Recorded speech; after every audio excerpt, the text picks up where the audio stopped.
You see this little buckler oil? It's a miracle oil. It's for the face and body. I'm not getting paid for this. This is not a paid commercial. I'm telling you. Me just get the oil the other day. Me I tell you say. I use the oil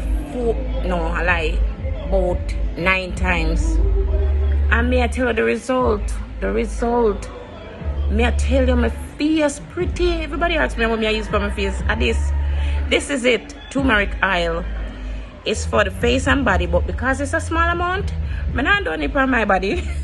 My face important, you know. So I'm gonna put it on my face. But me I tell you, you not just use it. You can't go wrong. You go feel like your face will feel like a baby bottom, and guess what?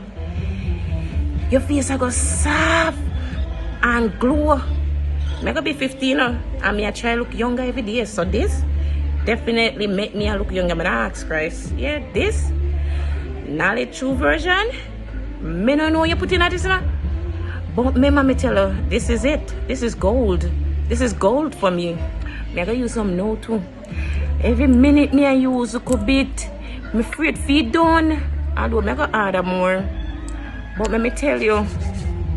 Oh my gosh. Look there. Look there. You not see the difference? Tell the truth with God love. You not see the difference? Look how girl glow. I'm glowing. Remember me tell you, I'm not done it. When I get to know, get phone one. Yeah, get on one. I'm not share it. Put it up. This is gold. Gold. Turmeric oil? Gold. Love it. Love it.